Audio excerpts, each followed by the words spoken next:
So hi, yes. All these years that I've been going to OPLSS, flying all the way to Oregon, this is like the easiest it's ever been to get to OPLSS for me. All right, so what I'm going to be talking about this year, oh, my boards are not right, talking about this year is semantic type soundness. So basically what you're going to see today is one technique for proving that a type system is sound. Tomorrow, when Paul does his lecture, he will talk about another technique for proving that the same type system is sound. So you're going to get two flavors of this, perhaps slightly in the wrong order, but we'll go to that. Okay, so before I tell you what semantic type soundness is, let me just sort of preface this by saying that the technique that I'm going to be using to prove the soundness of a simply typed language today is actually based on a very, very general technique called logical relations. Now, for many, many years, I've given lectures on logical relations. So let me just start out by talking about that and, in general, why that's a super helpful technique, really, really general, applies to a lot of different types of problems. So I'll start with that, and then I'll focus on the specific problem of semantically proving a language type safe. Okay, so what is a logical relation? Basically, a proof method for proving a wide variety of programming language properties. The classic one that people often start with will be termination of the simply typed lambda calculus. So if you have a language which only has simple types in it, no recursive functions, no recursive types, no way of doing loops, essentially, etc., you can use this technique to prove termination. I'm not going to show you how, but I just want to give you a sense of its general applicability. You can prove type soundness or type safety, which is what I'm going to focus on during my 5 lectures. Type soundness, often called type safety. And these two techniques generally are interested in proving a property about a single well-typed program. But logical relations generalize to not just proving properties of single programs, they can also prove relational properties. Let's say I give you 2 different programs, and I want to know, are they actually equivalent in any program context that you might stick them into? So let's say I give you a piece of a program, some program expression E1, some program expression E2, and I want to know whether they're interchangeable when you stick them into a larger program. So that's the general problem of program equivalence, and logical relations are a great technique for proving that. So program equivalence, or also known as contextual equivalence, when you stick them into any program context that they're equivalent. Paul will be talking about that, not sure, maybe not tomorrow, but the day after. Okay, so as I've already suggested, the first 2 are what we call unary properties. Okay, they're properties of a single program.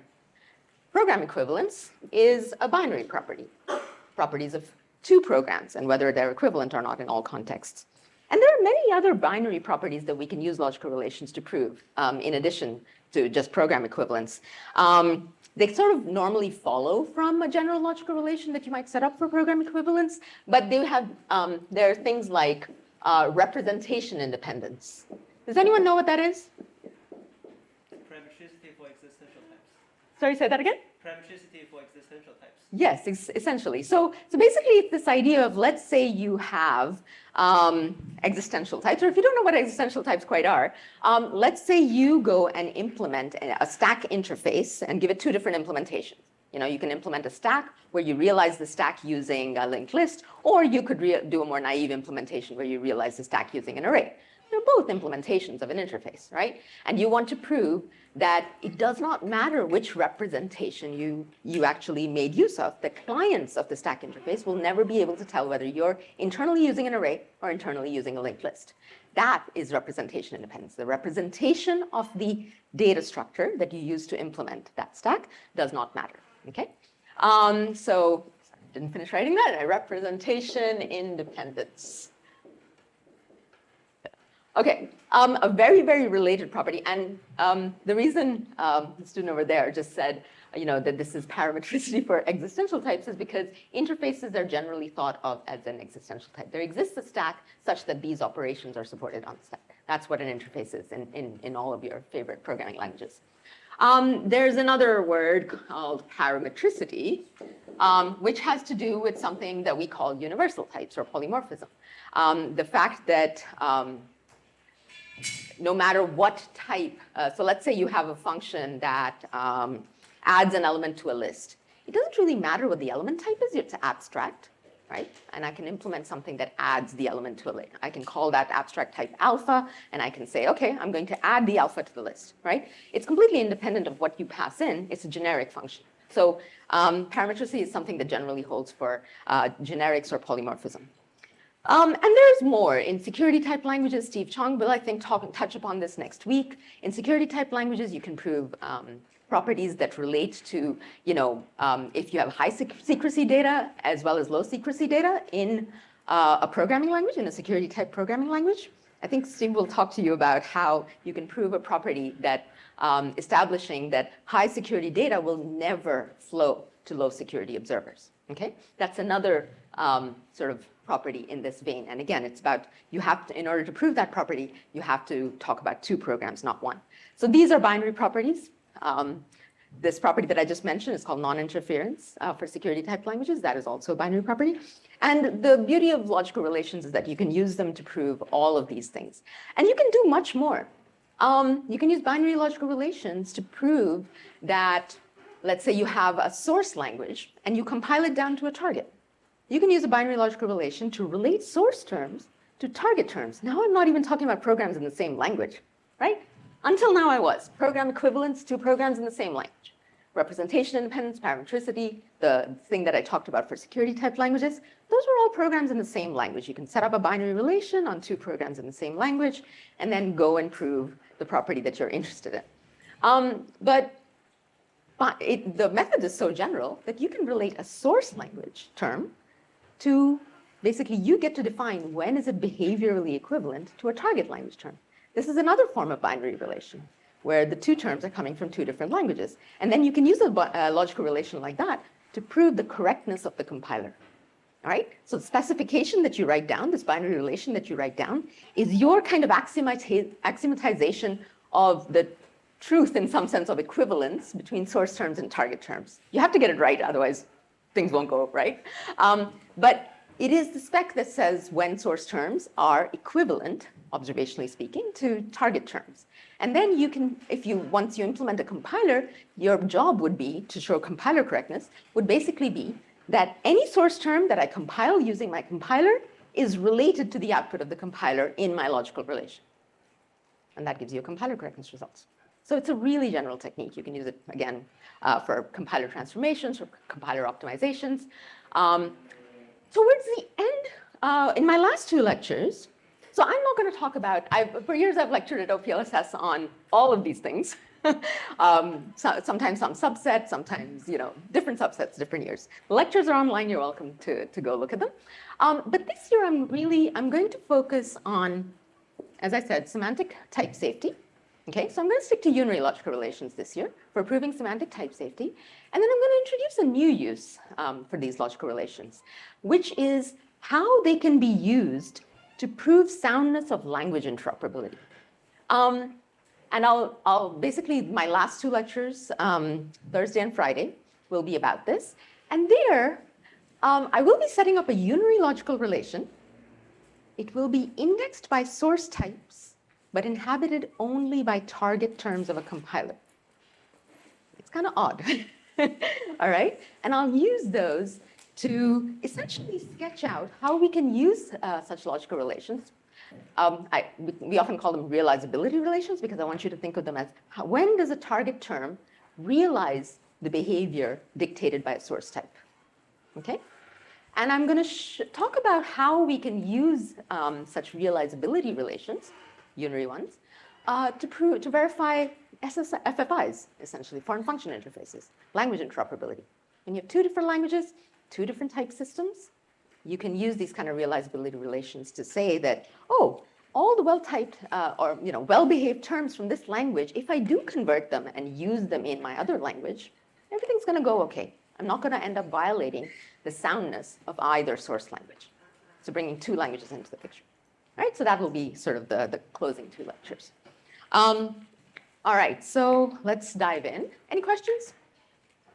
Let me sort of start by asking, I'm going to start today with the simply typed lambda calculus. I'm somewhat assuming familiarity with type system and operational semantics. How many people are completely familiar with specifying the type system for the simply typed lambda calculus and maybe operational semantics. Okay. All right, so that's a little spotty. So I will go slow, all right? Okay. All right, let's get into it. I did write it up on the board, but I promised to go slow. All right, so we're starting with a very, very simple language. It'll be the lambda calculus enriched with simple types. The types that I have in my language, I'm using tau for types, are, I will only have Boolean values, so true and false, and I will have functions that take an argument of type tau1 and produce a result of type tau2. All right, so here are all the programs that I can write in my language. Oh, actually, that's not true. I'll get there. All right.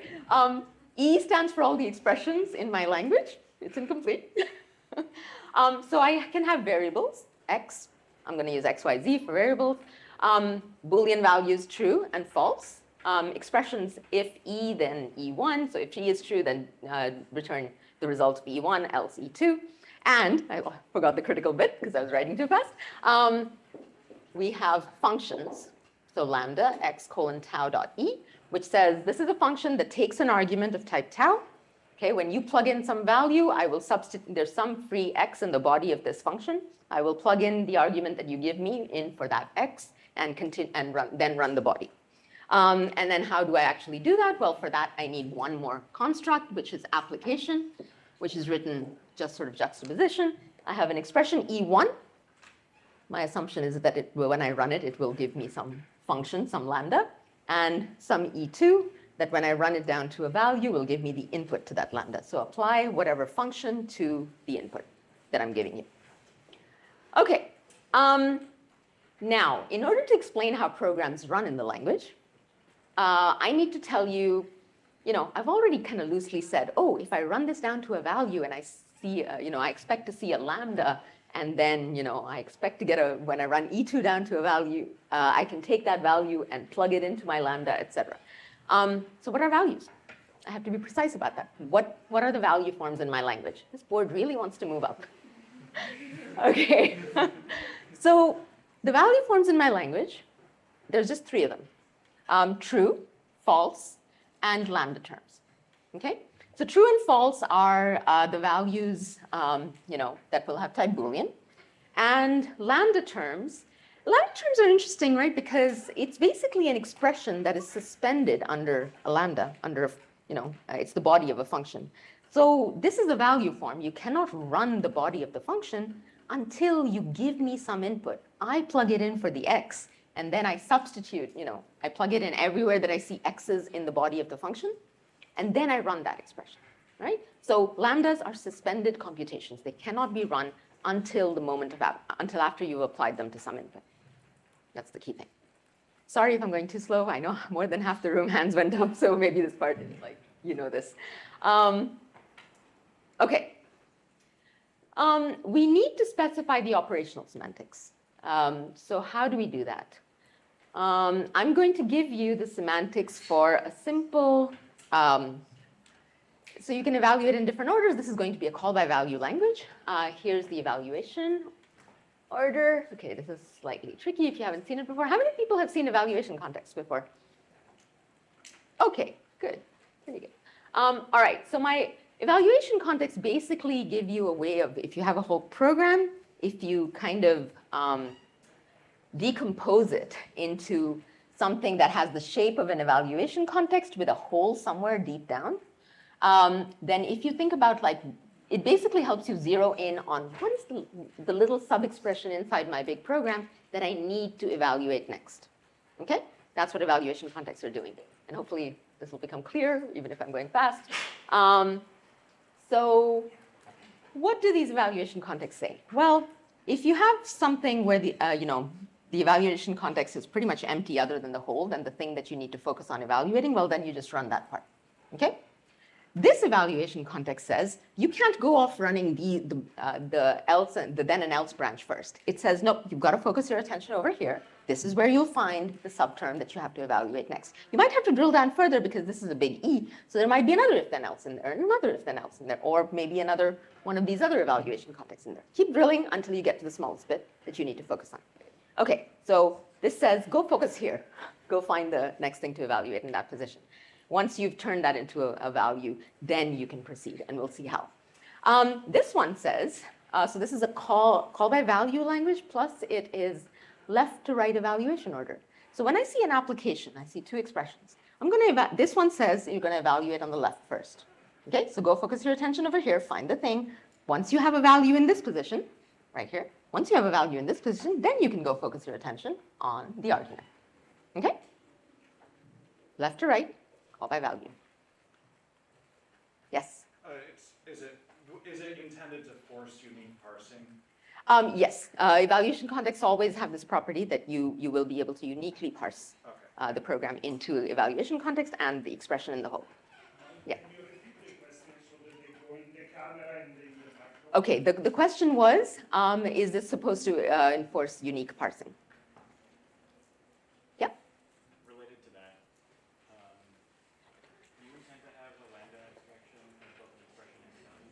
Sorry, say that again? Can you clarify why there's a lambda abstraction as both an expression and a value?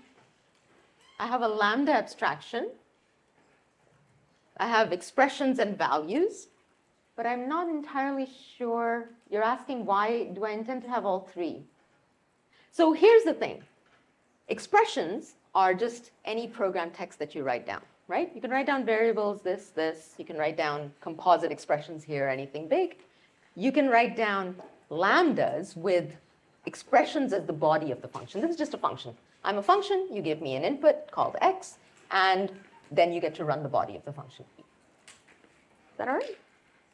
And this one is yet another expression. It's about, how we do application. Something, hopefully, that's a function form will be sitting here, or something that evaluates to a function form will be sitting here. And something that we want to pass in as input is what E2 will evaluate to. So then we apply the function to the input. Good? Okay. I think the question was, why is it both an expression and a value? Why is lambda abstraction both an expression and a value? Was that the, okay. All right, so the question actually was, why is a lambda both an expression and a value? All right, now I get it. Notice that when I wrote down my grammar for expressions, so I would say, let's draw a line right here. Okay? Everything that is above the line is telling you two things. It's telling you what the types of the language are and what are all the programs you can write down in the language. Now, your question suggests that you almost are thinking that I could have written the expressions of my language as all the values of my language plus if, then, else, and application. Perhaps, right? But I didn't do it that way.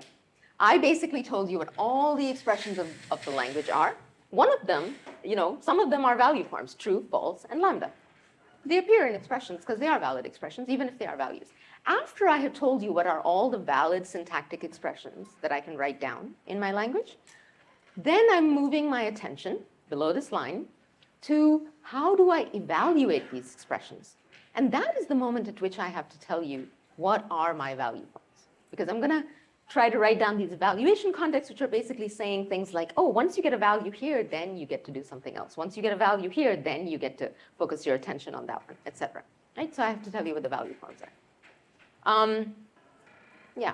I mean, you can have lambda calculi where you might not even treat a lambda form as a value form. You might say, oh, I'm perfectly okay. It's not a value form. You can go ahead and evaluate under the lambda. You could do that. Right? But that's not what I'm doing. I'm doing a very standard, what we call by value language. Yeah? If this is arithmetic, that if the values are not expressions, then your last expression evaluation context, EE, will not be a valid term in your source language, right? This one? If the values are not expressions, yes. The values are a subset of the expressions, and this is just one style of specifying which subset of the expressions are actually considered value forms in this language. I can give you one more example. Suppose that I added pairs to this language. right? And maybe I wrote pairs as E1, E2. Okay? Now I have a choice to make. What are the value forms in my language? One legitimate choice is E1, E2 is a value form. Don't go evaluate the thing sitting in the pair. Another valid choice is, no, that's not a value form. The value form is going to be V1, V2. So, you know, as the language scales up, these choices become more interesting. And with the lambda, it's really rather boring because you literally see all three value forms sitting on my, in my grammar for expressions. Okay? All right. But yes, values will always be a subset of the expressions that you can write down. The interesting question is, what is that subset for the language that you're interested in? Okay, so I haven't finished telling you, I've told you a little bit about evaluation order, but I haven't actually told you that once you evaluate an if-then-else evaluate in this position of an if-then-else expression, and you get a value here, then what do? Right? We haven't seen that yet. We haven't seen what happens when we evaluate here and get a value. We haven't seen what happens when we evaluate here and get a value. So those three interesting rules are specified right here. They're the interesting reduction rules of the language. That's where the interesting work is happening. All that the evaluation context we're doing is telling you where to go next. Okay? But the actual meaningful work is sort of hidden in these three reduction rules. They say, oh, if you have a true in the conditional expression of an if then else, then if true, then E1 else E2 will evaluate the first branch, take the first branch. If you have a false there, then step to the second branch and continue, right? Ignore the other branch. And then there's application. So remember application, we're trying to do call by value, which means that I want to reduce here and have a value. I'm not going to do call by name and just stick a whole expression in for some argument x of my lambda. So this says once you have evaluated in the function position down to a value, that value better be a lambda, otherwise it's nonsensical. I can't put a true here and apply it to something, right? And we'll get to that when we talk about type soundness. But if you have a lambda in this position and you have evaluated in your argument position down to a value, then you can take this application reduction step where you take the value v and you substitute it for all occurrences of x that might appear in the body of that function. Okay? I'm going to interchangeably keep saying function and lambda because that's important to remember. Okay, so now we know how to run programs. Oh, and this rule simply says if you have a big program and you're trying to evaluate it, first go ahead and uniquely sort of parse it into evaluation context and the expression that you have to focus on next. If the expression you have to focus on next uses one of these three reduction rules and steps to some e prime, then the whole program steps to same evaluation context but with e prime in the whole. Right? That's how we make progress. Okay. Now, the type system.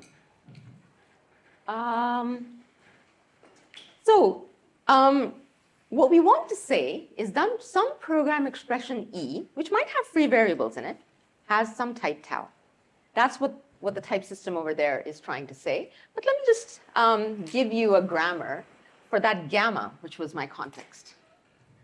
So gamma is simply going to be a list, list, it's an unordered list, of variables and their associated type. Okay, what type am I assuming some variable has? So a gamma can be empty, the context can be empty. That means that the program has no free variables, none whatsoever. That's what we'll usually use. Or it can be some arbitrary gamma with an x colon tau appended onto it. And you can have x1 colon tau 1, x2 colon tau 2, et cetera, et cetera. You can use y's and z's.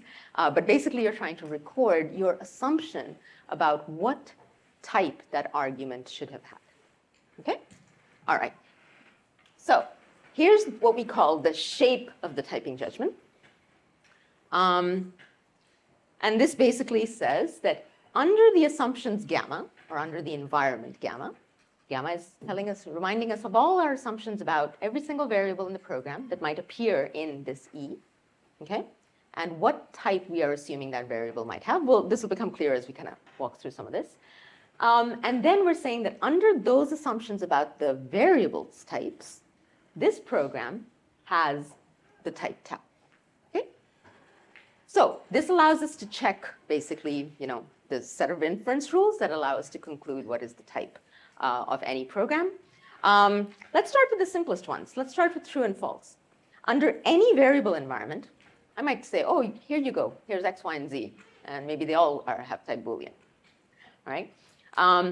True has type bool. Well, true doesn't have any free variables. I never need to look at gamma. Under any gamma whatsoever, true is going to be a Boolean. Right? And this is like, it doesn't have any premises.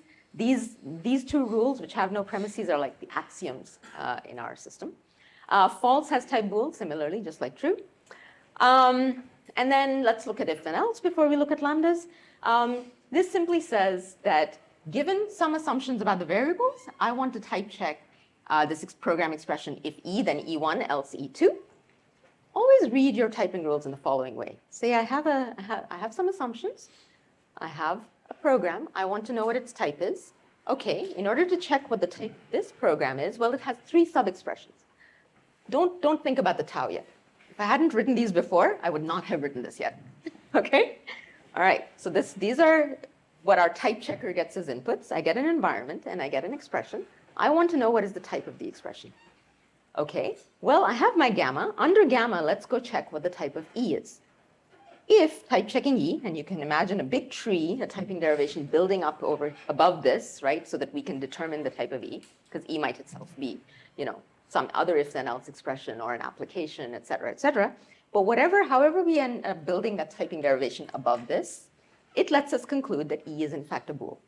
Okay, if that does happen, then what we want to do is under the same gamma, we want to determine that the first branch has some type tau. Again, go build a typing derivation and figure out what that type tau is.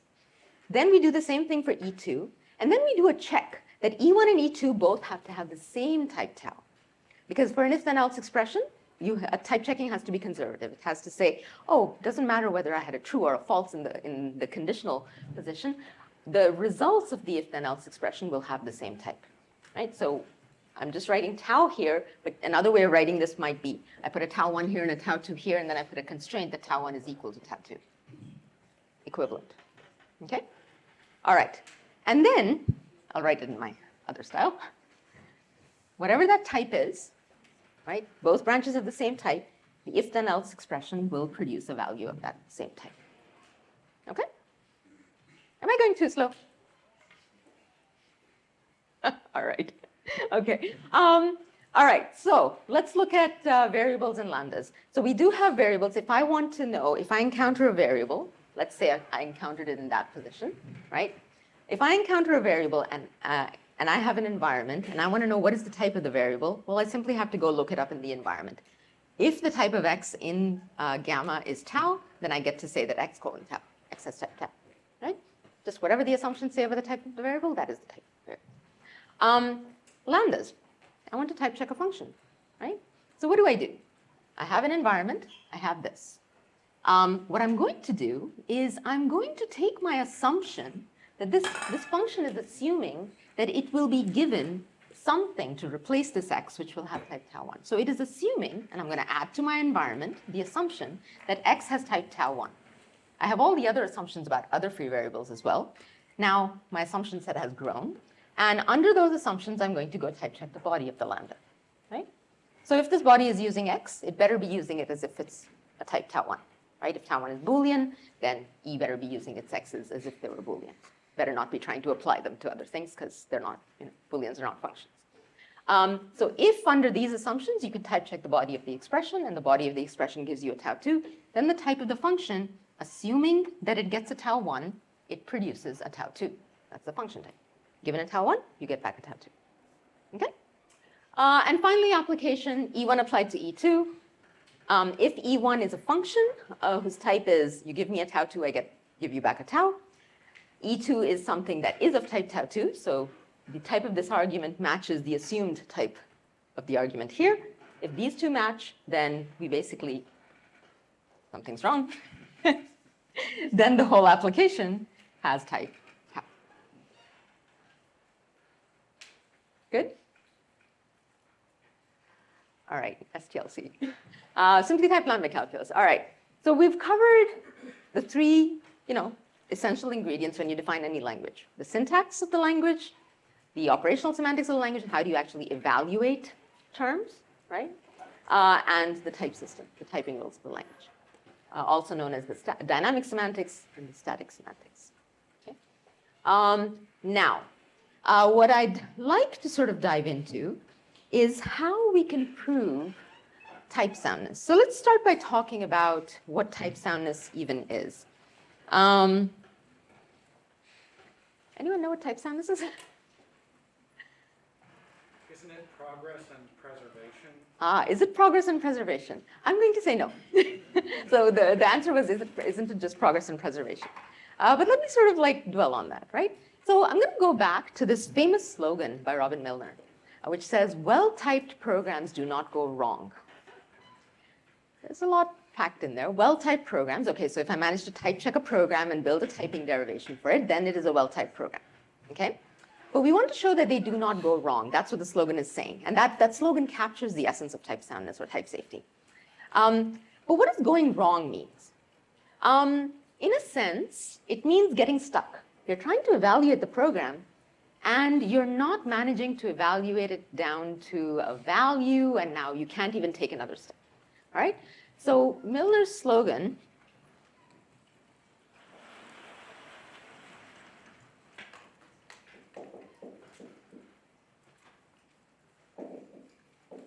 well-typed programs do not go wrong. That is the essence of type sounds, all right? But more formally, I will say that here is a statement of type soundness, or also known as type safety, but I'll use soundness. Basically says that if you have a program, and I'll just stick to a closed program, if you have a program that under an empty environment, so it doesn't have any free variables that are going to keep you from running, if the program type checks and has the type tau, E is a well-typed program, then basically it won't get stuck, all right? Do not go wrong, read that as will not get stuck. Then either they're differently. Suppose that you were to take this program and run it for a little while, all right? So for all E prime, such that E, when you run it for a while, using our reduction semantics, but I'm putting a star here, you can run it for however many steps you like. If you got to an E prime, okay? So no matter where you are, you've been running for a while and you got to an E prime. Then it must be the case that either that E prime is a value, I write it as val E prime, so you have reached a legitimate value. That's a good thing, right? You did not get stuck. Values are good things, we understand them. Or you can take another step. There exists an E double prime such that this E prime can take one more step. That is the formal statement of Milner's slogan. Okay? Yes? You don't have to. The slogan itself is just about this. If you are interested in the final type of the value, I mean, I would say that you don't need to. Because it's a value, what are you going to do with it next? The whole program is run, in a sense. But in a sense, in an inductive sense, of course, you end up proving that it does have the right type. Yeah. But you don't need to, strictly speaking, for the very top level statement of type soundness. Okay, but internally we will. In both the standard proof methods that we use for proving type soundness, we do end up talking about the value the type of the value that we get to. But I'm just saying that the top level statement really does not care. Okay? There was another hand up over there. Yeah.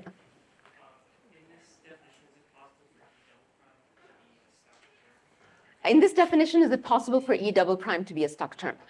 Yes, but then let's see how this statement is saving us from that scenario, right? So let's say E double prime could be stuck. So have we really proved type soundness?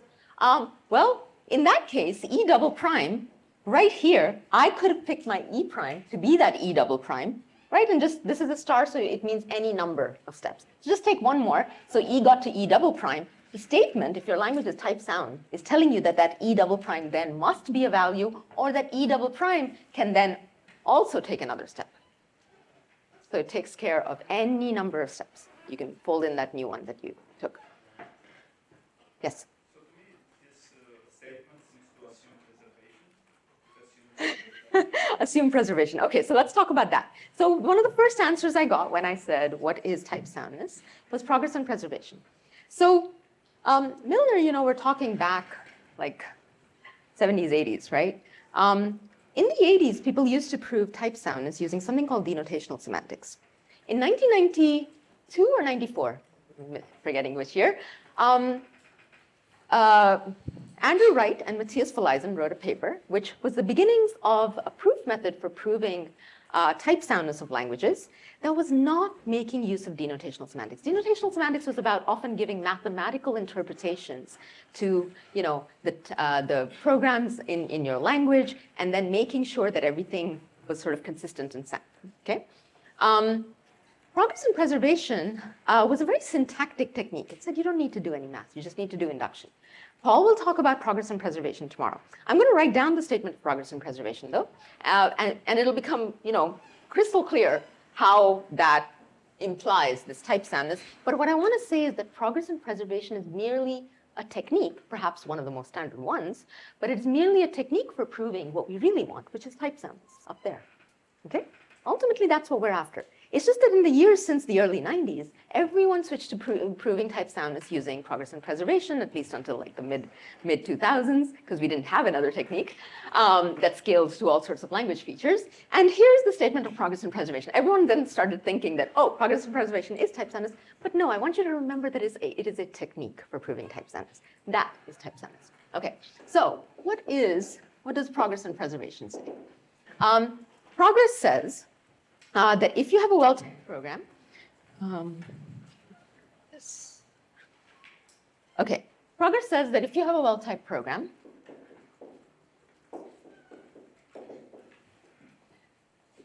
then it is always possible to take another step. Well, sorry, then either it's a value or it's possible to take another step.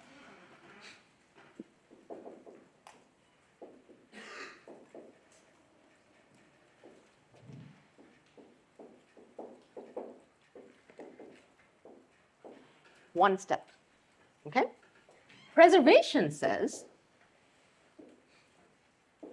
that if you have a well-typed program and the program E steps to some E prime, then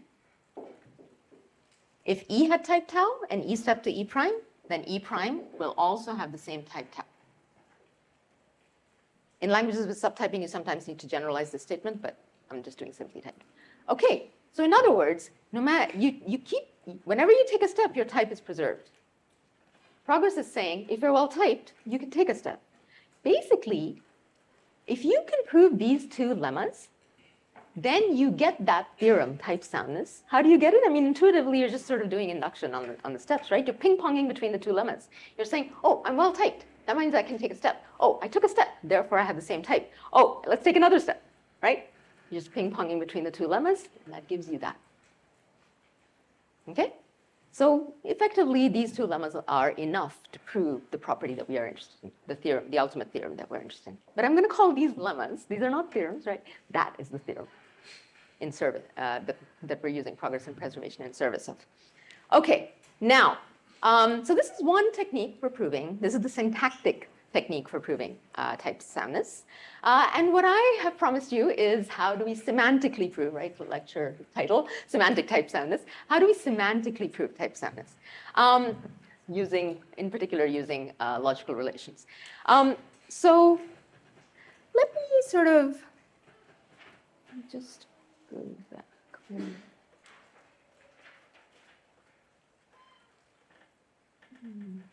Okay. All right. So logical relations in a very general form are about setting up relations, unary or binary, and again, I'm just talking about unary, that let you prove some property of interest. And the property that we are interested in today is type soundness, in other words, absence of stuckness. Okay? Let me write this very generally as normally a logical relation is going to be used to prove some property of interest that I can refer to as P, And you basically end up building a unary relation or a set of programs that are indexed by the different types of the language. So you will build a family of these relations or sets indexed by every single one of the types of the language. For simply typed lambda calculus, we will build a relation, a unary relation that is indexed by Boolean and by the function type. Okay? If you had more types in your language, you will have more sets or relations to add to that definition. Okay. And you can do binary relations, I'll write R for those, that are about the relationship between two programs, E1 and E2, but we're not going to be talking about those. This is just my abstract way of saying there's some property of interest, all right? But the basic shape of these relations is either unary or binary, and you can pick many different properties and use the technique to prove it. Okay, now the property we are interested in today, let's write that down.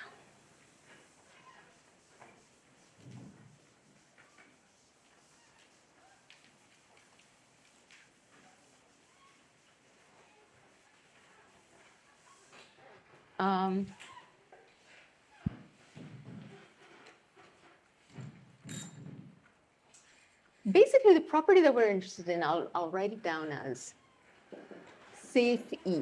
I want to be able to prove that any program expression that is well typed, so the theorem, I'm going to write down this theorem, essentially, as my type soundness theorem will say, I'm just going to abbreviate a little bit and say that if E has type T, then it better mean that E is safe. Okay? I'm just going to define some more succinct math. Okay, and what is safe? Safe basically says sort of the second part of that definition. That for all E prime, if E steps to, in any number of steps, to E prime,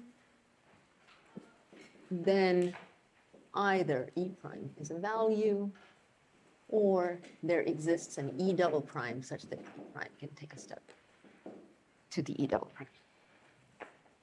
Okay?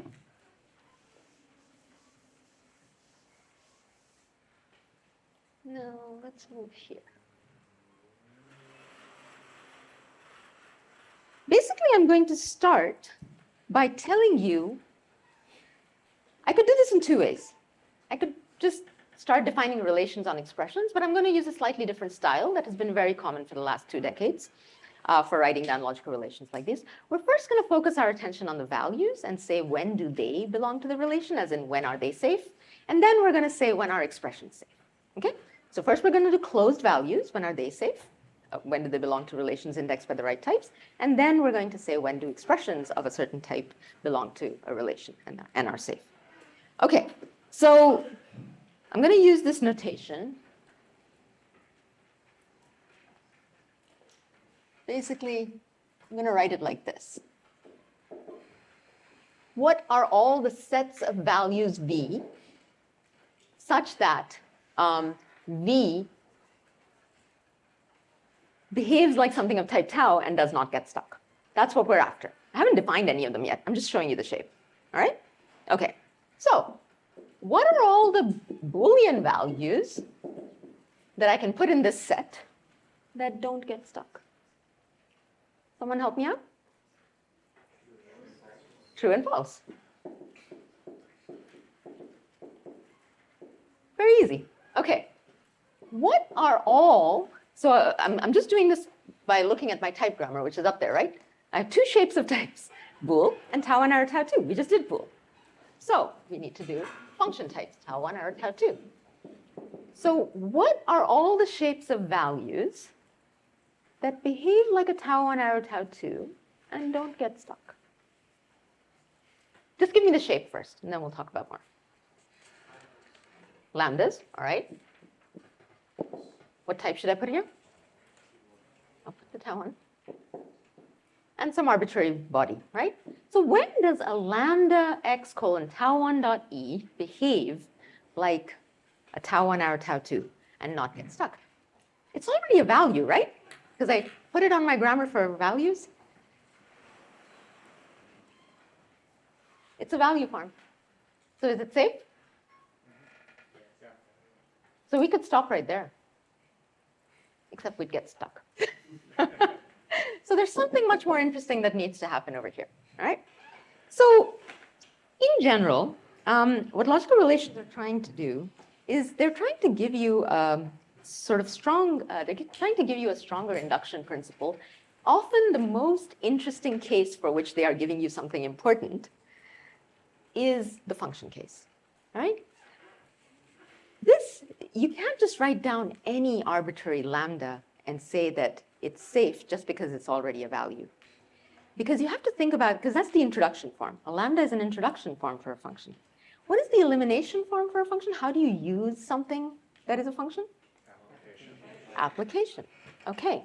So when you define these logical relations, not always, but sometimes you have to think about how am I going to use it? And do I need to say something about what happens when I use it? In the case of a lambda, you do, because there might be some total junk hiding in, this is a suspended computation. What if my tau1 was a bool, and then right here, the body of my lambda, what if I had something like,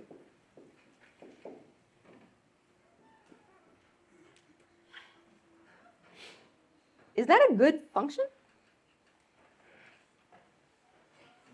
Here's the thing. I'm going to, if it's a it might be a safe function because it's a value, fine. But it's part of a bigger program.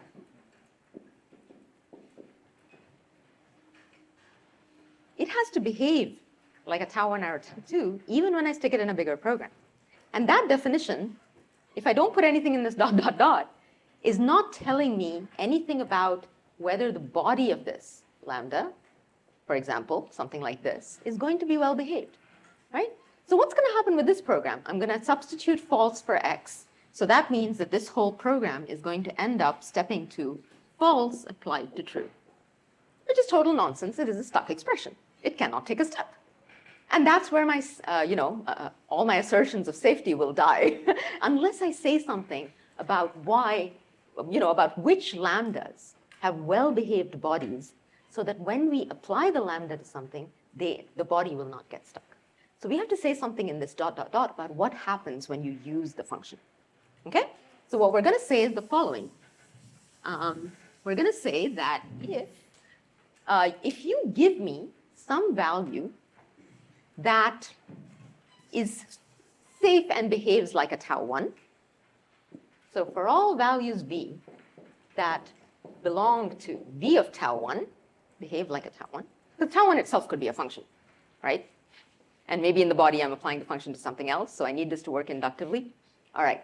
So if you give me a function that's a good tau1, assuming that I'm building my V relation so that everything inside it and the lambda bodies inside it are all going to be safe and well-behaved. So if you give me something that's a well-behaved tau1, then I promise to give you something, when you stick this in for the x, EV for x, that will be a well-behaved expression that does not get stuck. And I'll write that as, because it's not a value form anymore, so I'll define a relation for expressions and say that this expression with the argument substituted in for x in the body of the function will behave like the result tau2. And now I have to tell you when are expressions of any arbitrary type tau, in that case tau2, when are those well-behaved? So I'm going to say E is a well-behaved expression that belongs to my relation if you run E. So for all E prime, such that E evaluates in however many steps to some E prime, and the E prime cannot take any more steps, and E prime is irreducible. I mean, irreducible just means I'll define it up here. It's just a negation. Any expression is irreducible if there does not exist some E prime such that E can step to E prime. So it simply cannot take another step, right? Cannot take another step, but that means that it could either be a stuck expression or it could be a value. Okay, so let's step back for a second. What am I trying to define? I'm trying to define which expressions are well behaved at the type tau. And I'm saying, let's go run them. At some point, you're going to get stuck, right? If you get stuck, then it better be the case that that E prime is a well-behaved value at the type tau. Okay?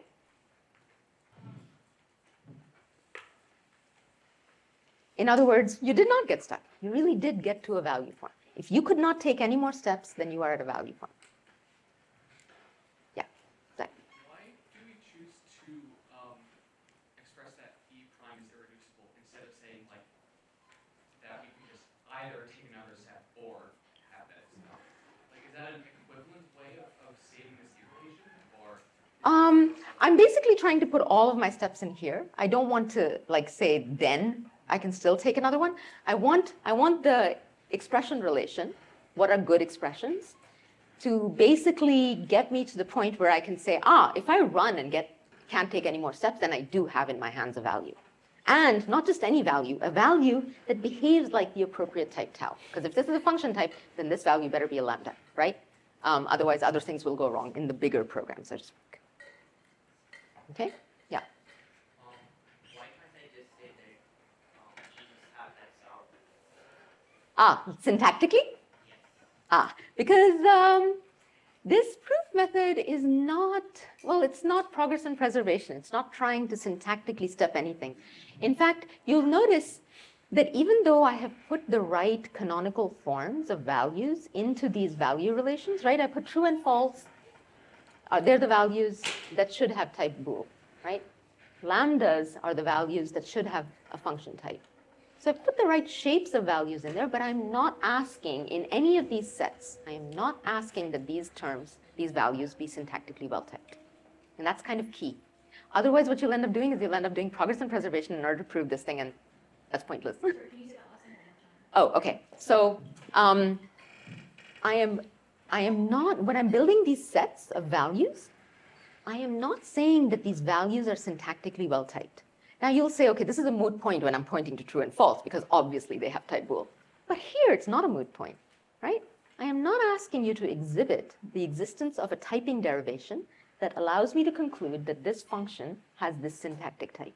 I'm not asking for a typing derivation. I'm not asking for a syntactic proof of well-typedness. What I'm focusing on is if some value shape, syntax, purports to behave like a certain type, this is syntax, right? Syntactic types, then semantically, this term, I could even erase the tau1. I really don't care. Many presentations do erase this tau1, right? They say, oh, just build it out of terms that don't even have any type annotations. But what we're interested in is does the terms that you're putting in each one of these three sets, these, this, and here, do the terms, when you try to run them or use them in any larger program, do they in fact behave like the type that they claim to have? What does that mean? If I have something that looks like a lambda, and I try to use it in a context that expects a Boolean, arrow Boolean function, right? Then I better be able to apply it to something, where I get a Boolean as input and not get stuck, right? My true false example, the lambda x true false earlier, lambda x bool true false would have gotten stuck. So this is about semantically being well behaved. Semantically being well behaved means when I run you, do you behave well? Do you do what I expect you to do? You give me the right type of answer at the end of the day, right? Here I'm running you, and you're giving me the right type of answer at the end of the day. If this was bool, then that means that the value that I just got must be a true or a false. If this type was a function, then the value that I got at the end of the day will have at least the shape of a lambda, and further the guarantee that if you give me an input that behaves like the right argument type, then it will give you an output that behaves like the argument type. Is there an example of a term that is not syntactically well-typed but does belong in B? That is not syntactically well-typed but does, oh. Or are you simply saying that putting a term in the set B there does not... Let's talk about that. That's actually an excellent question. So is there an example of a term that is not syntactically well-typed but does belong to my sets? This is one of the biggest reasons to use semantic type soundness. I cannot give you an example for our simply typed lambda calculus, but let's talk about Rust. Okay, Rust code code from core Rust can be syntactically well typed according to Rust type system. But there is a lot of code sitting in the Rust standard library, and you can write code yourself that is marked unsafe. That code in the unsafe blocks, both in the standard library and anything that you might write as a programmer, is not syntactically well typed. It does all sorts of things that the Rust type system simply does not allow. But it can be safe. How can it be safe? So let's say you have a blob of unsafe code. Somewhere deep in the guts, it's doing something that's not allowed. But it's just going to do that as if you're an expert programmer for a little while, and then it's going to put everything right. At the boundaries, it is safe. It behaves like the type that you ascribe to it at the boundary. Internally, it went and took some liberties, the kind of hacks that a C programmer does. All right, they go bit twiddling and all that stuff. Then they're like, we know what we're doing. That's exactly the point, right? They do know what they're doing. They're not syntactically well typed, because in order to syntactically type check their crazy bit twiddling tricks or whatever the heck they are, you would need such a rich type system that then the programmer would be annoyed by that rich type system. The programmer doesn't want a type system that rich. Sorry. They're already annoyed with the Rust type. They're already annoyed with the Rust type system. The Rust developers here. One of the, there are a few very, very important examples of semantic type soundness being put to use. And one of the most important ones these days is, that semantic type soundness, a much, much richer version of the types of relations I'm showing you today, have been put to use to prove semantic type soundness for the Rust standard library, or a version of the Rust standard library. It's not the exact implementation, but it's a version of it. And so it's a really powerful technique. It does not require that all your programs be syntactically well typed. They just need to be semantically well behaved according to the type, which really gives you a beautiful thing about compositionality. You can focus on the boundaries. You can focus on the overall behavior. You don't have to go and design such a rich type system that every little weird trick in the middle, the kind that hackers do and know what they're doing, that has to type check. But that can be very, very onerous for a type system. Yes. So this set E, right here? Yeah, if E never evaluates to something that's irreducible, it's kind of in the set vacuously, right? So Yes, excellent. We represent the omega combinator applied to itself as being behaving like any type we want. Beautiful question. Okay, so what if E doesn't actually terminate? What if it just keeps looping forever? Then does any E belong to this? All right, so let me explain to you technically why my definition is okay for today and what I'm going to do tomorrow. Right now, I have given you the simply typed lambda calculus. Every single term in well-typed term in the simply typed lambda calculus terminates. So this definition is perfectly adequate, because E, whatever it is, it will always get to some irreducible form. It's not going to loop forever. Because in simply typed lambda calculus, we cannot type check omega. For those of you who've studied the lambda calculus, omega is the term that loops forever. It's lambda x, xx, and you can only write this in the untyped lambda calculus, applied to lambda x, xx. If you try to run that in your head, take this, substitute it for the x, and you get the exact same term again. It loops forever. It's called omega. You cannot type check this in LSTLC. Maybe we should just do a little digression and see why. Or maybe I should just do that tomorrow. I'll do that tomorrow. Or maybe by the end of this lecture. But in any case, this definition is fine because it's LC, everything is terminating. I'm going to add recursive types after we've finished STLC. Once you have recursive types, you can type check. You can write a well-typed version of omega. You can type check a lot of, you will have non-terminating programs in your language. And at that point, that definition needs to change, okay, in order to do the right thing. Yeah? Is the definition not fine anyway, because irreducible B prime will always be false? Like we have a unsatisfiable on the left side of the case? Yes, it's just sort of vacuously true, right? I mean, if you never get to something irreducible, then yeah, vacuously true. Yeah. To follow up, I feel like the syntactic sound isn't like semantic sound. What is the theorem that we are after?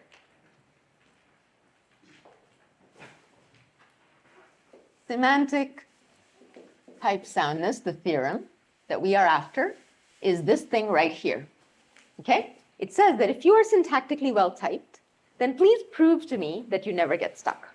That's the theorem we're after. So that's exactly right. That is what we're trying to show. What we're going to do is induction over the typing rules and show that if you do have a syntactic typing derivation for your original program, I'm not asking for a syntactic typing derivation for programs that are in the middle of running. That is the essential difference between proving semantic type soundness and proving progress and preservation. Look at what progress and preservation is doing. It's asking for a derivation tree that you be able to type check running programs. After every step, it says you better be able to construct a syntactic typing derivation. That does not. That's where its power comes from, in a sense. Okay? Very, very good question. Thank you. What else? Yes, should do some proofs. Yeah.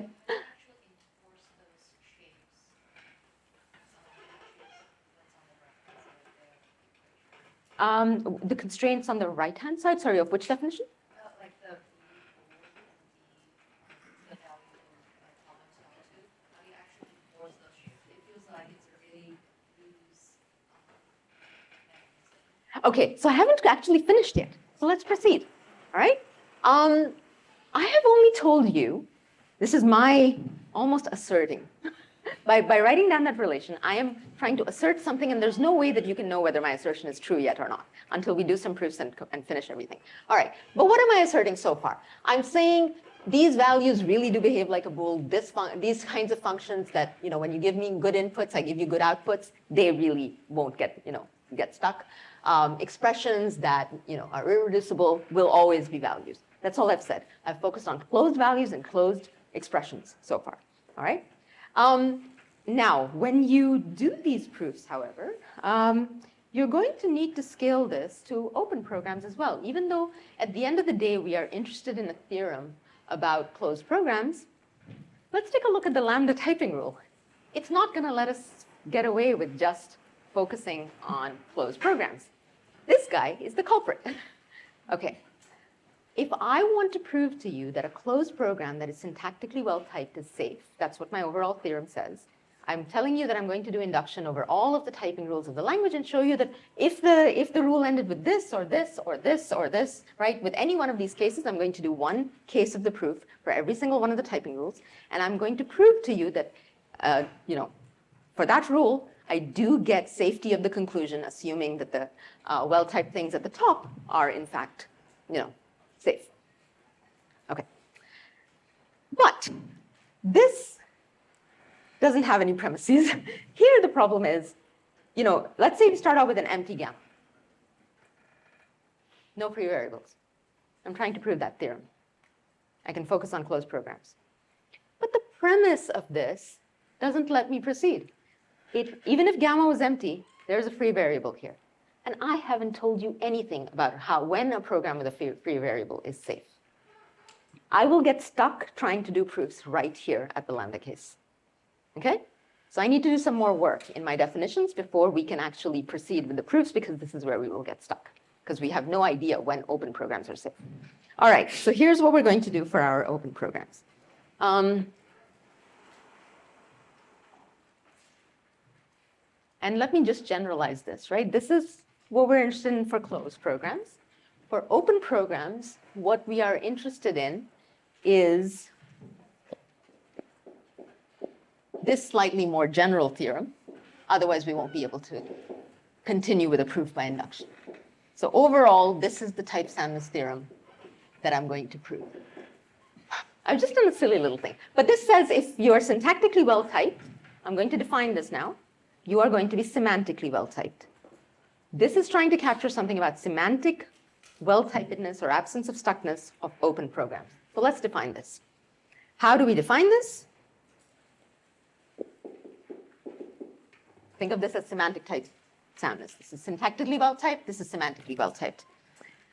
I will have to tell you what to stick in for all the free variables that gamma has. How do I get inputs for all the free variables and substitute them into this expression such that then I get an expression that I can run, a closed expression that I can run, and that belongs to this relation E, okay? So before I can do that, I'm going to need a substitution. And here's how I'm going to write that. I'm going to define what are good substitutions. G of gamma is going to be defined. Actually, let me just do it inductively.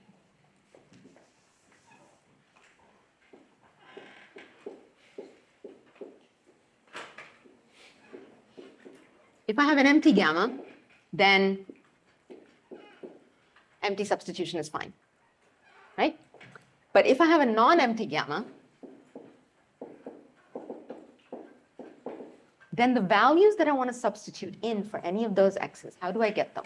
Well, I'm going to write this letter little gamma to mean a substitution that gives me a mapping from variables in here to values that I'm going to substitute for that variable. Okay, so I want you to think of little gamma as basically being a set of, oh, x1 maps to v1, x2 maps to v2, etc. However many variables, x1, x2, etc. you might have in your context gamma. Okay, so this is a substitution that gives you values for each of the variables that you need to close. I'm going to define this by saying I have a gamma extended with x maps to v. Okay, and what I need is I need my gamma to be good with respect to this early part of the context, and the new value that I just got, and v, this one that I'm substituting for x has type tau, so this v better be a well-behaved value of type tau that comes from the nice relations that I have defined. In other words, if this is a function type, if this is Boolean type, okay, this will make sure that this is true or false, right? If this is a function type, then it's doing something very, very important. It's saying it has to have the shape of a lambda, and when you apply that lambda to the right input of the right type, to well-behaved inputs, you will get well-behaved outputs. Sound inputs to sound outputs, okay? And that really, the lambda case is where all the magic is. And let me say one other thing. This is a very, very important part about logical relations. There's a very important slogan that goes with logical relations. If you give me inputs with the property of interest, then I will give you outputs with the property of interest. Property of interest is a clunky phrase. Here I'm just trying to say well-behaved at the type or safe, right? If you give me safe inputs of the appropriate type, I will give you safe outputs of the appropriate type. But you can generalize it to things like if you give me equivalent inputs, then I will give you equivalent outputs, right? At the appropriate types. Very general. So like basically trying to say that the function case is where a lot of the magic of these logical relations is often happening. That was the essence of it when the technique began. Okay, so let's finish this off. I have now told you what are well-behaved substitutions. Well-behaved substitutions give you inputs that behave like the right types, like the types that you assumed those values should have. So when is a program semantically type safe? All right. When you give me a substitution that is well-behaved according to my input environment gamma, right? So this is saying every value stuck in there has the type that it behaves like the type that you wanted it to have. Then if I use that substitution to close off every single variable in E, so if there's an x1 there, go find the mapping for the v1 that x1 maps to and stick it in for that x1. If there's an x2, stick in the appropriate value for that. So when I take gamma and I apply it to E, this is substitute all the values in here for the appropriate variables in here, then I get a closed program that behaves like the result, tau.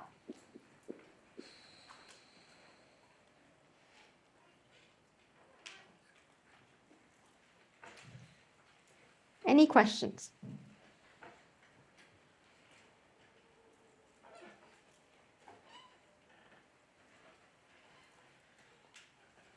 Okay. Let's push this up. Now, all logical relations have this interesting pattern. Ultimately, I'm interested in proving that if something is syntactically well-typed, then it is semantically well-typed, okay? This property, or rather more generally, I could say, if it's syntactically well-typed, then it belongs to the relation. And this is my notion in here of belonging to the relation. If you give me inputs that belong to the relation, I give you outputs that belong to the relation, okay? That property, this theorem right here, is traditionally called the fundamental property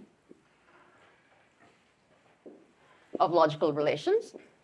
In a lot of the literature, it was also referred to as the basic lemma, both of those terms. But fundamental property has sort of outlasted basic lemma. People don't use basic lemma all that much anymore.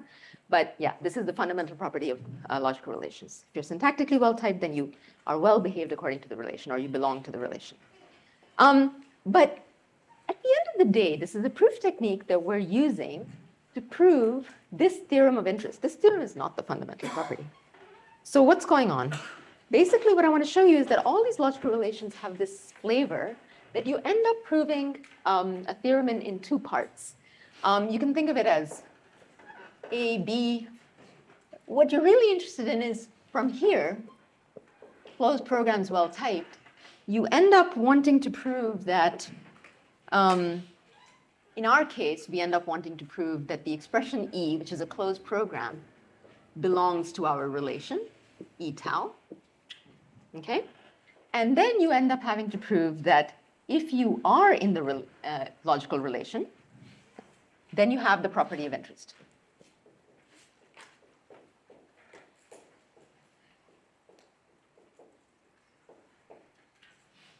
Okay? So this basically will come from proving this more general theorem called the fundamental property, but we have to generalize to open terms to even prove it. A cannot be proved by focusing on closed terms alone. That's why we proved this.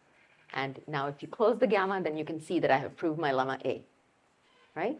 Because if I make this an empty context, then what's happening in the definition? Substitutions are empty. That means I'm not applying a substitution to E at all. E belongs to E tau, right? So the special case of this is lemma A, and lemma B is really important because I did all this work and defined a relation with a certain property that I was interested in. In this case, it's safety. So then I better show that if something belongs to my relation, then it does in fact have the property that I was interested in. That's what lemma B is saying, okay?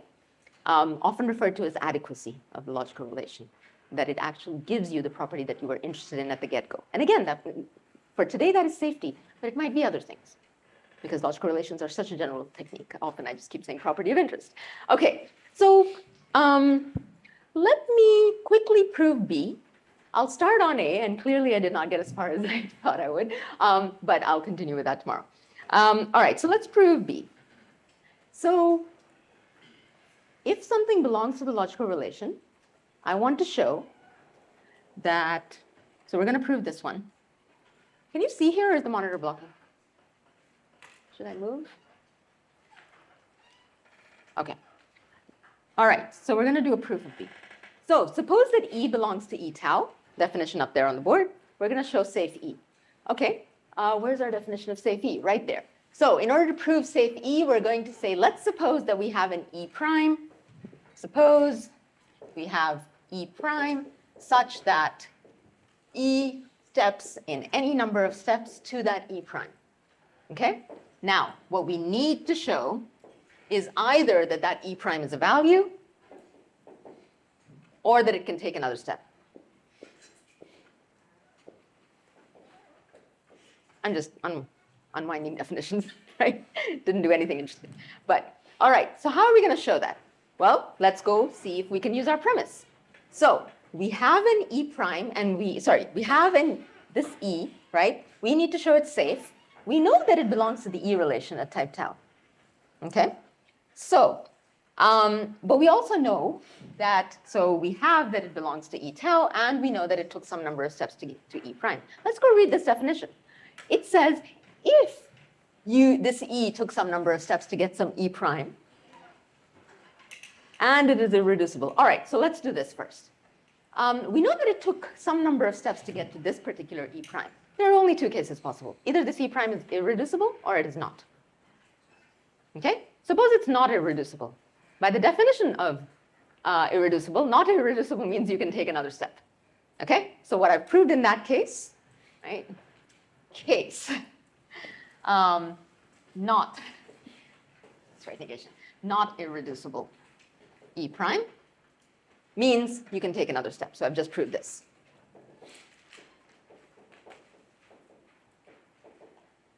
Good? All right, the other case where it is irreducible. E prime is irreducible. Oh, let's go read E tau.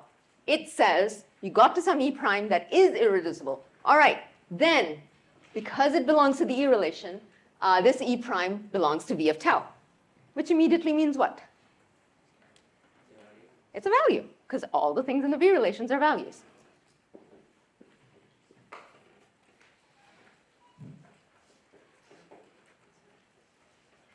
It's a trivial proof, but it's only trivial because we built the relation in a way that we were constantly thinking about the property that we are interested in proving. Part B is always supposed to be trivial if you built a relation right, okay? But it should be checked because some properties are not all that trivial.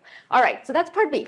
Part A is where all the work is, because part A has to be proved in this general form, right? We're going to do induction on the typing rules. So we're going to have induction on the typing derivation. So we're going to have one case for every single typing rule in the language where we prove that if this holds, then, you know, if you're syntactically well-typed, then you're semantically well-typed.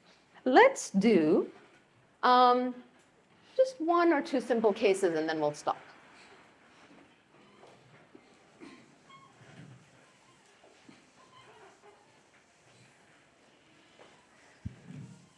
So we are proving the fundamental property, which basically is that if you are syntactically well-typed, then semantically well-typed. We are going to do proof by induction on typing derivation. Sorry for the messy writing. So the first case I'm going to consider is, let's just take true. What do we need to show?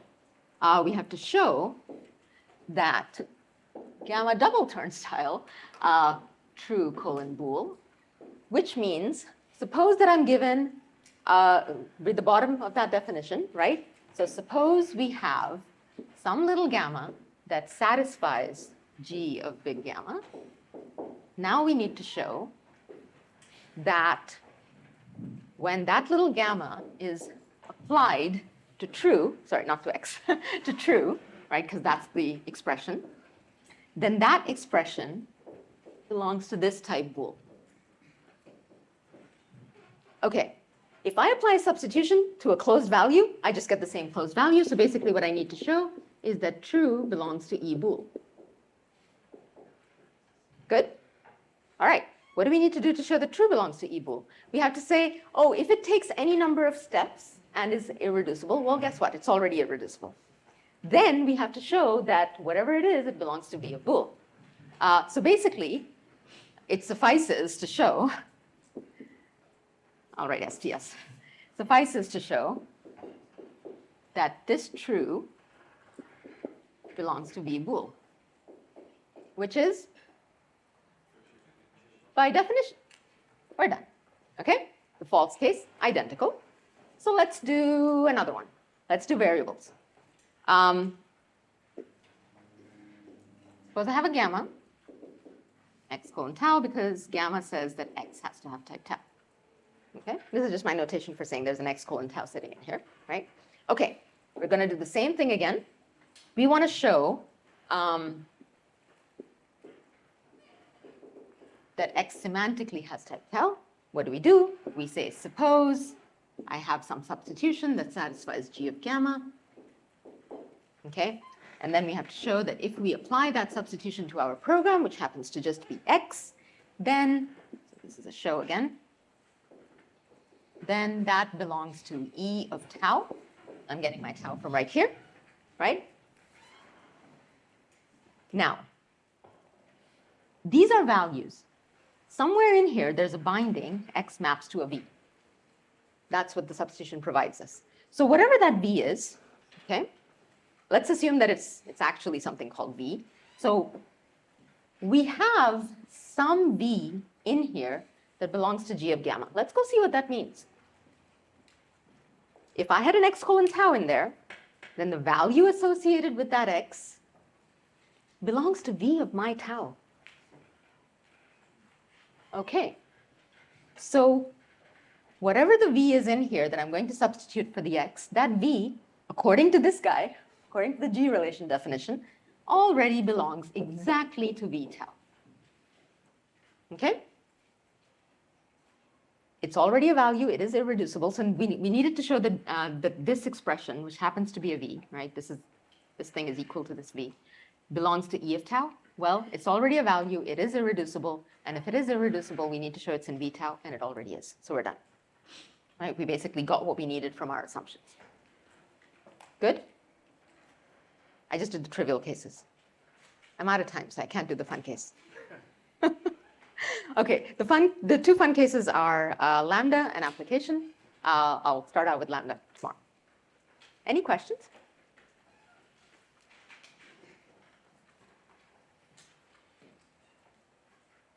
Lambda will be fun. All right, I'll see you guys tomorrow.